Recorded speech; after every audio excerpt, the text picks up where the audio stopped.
December 10, 2018 by Joseph Fitsinakis, a Russian former police officer, who is serving a prison sentence in Russia for having spied for the United States Central Intelligence Agency, has written an open letter to President Donald Trump, asking to be freed. Yevgeny Chistov was arrested by the Russian Federal Security Service (FSB) in 2014 on charges of spying for Washington. During his trial, he admitted having been recruited by the CIA when he worked as an officer in the police, Russia's federal law enforcement agency, which operates under the Ministry of Internal Affairs. Russian state prosecutors accused him of having established contact with the CIA in 2011.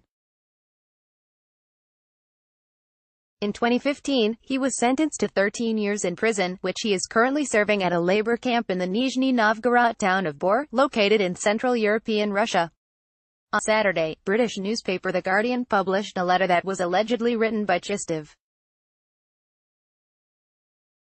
In the letter, the jailed spy admits that he passed Russian state secrets to the CIA for 3 years, after deciding to help the U.S. as a friend.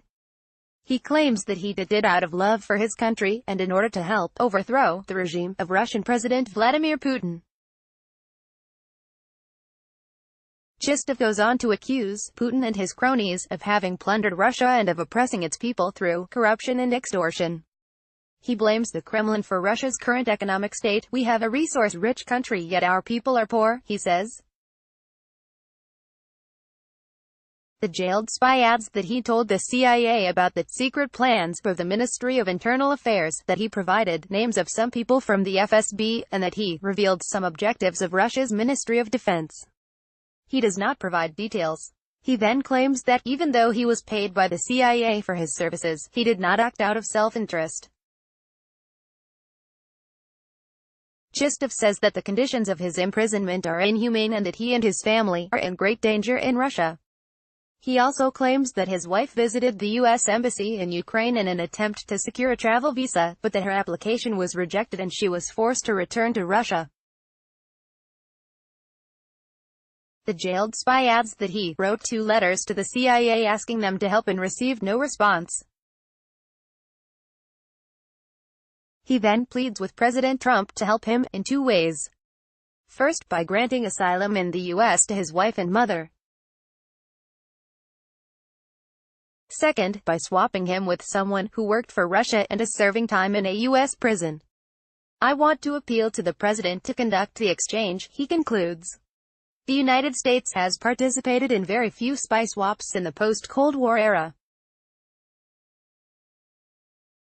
In 2010, Washington and Moscow conducted one of history's largest spy exchanges, as 10 deep-cover Russian agents captured in the U.S. earlier that year were swapped for 4 Russian citizens imprisoned by Moscow for spying for the U.S. and Britain. 4 years later, a Cuban intelligence officer who spied for the CIA was released as part of a wider exchange between Washington and Havana of persons held in each other's prisons on espionage charges. The White House has not commented on Chistov's letter. Author, Joseph Fitsinakis. Date, 10 December 2018. Permalink.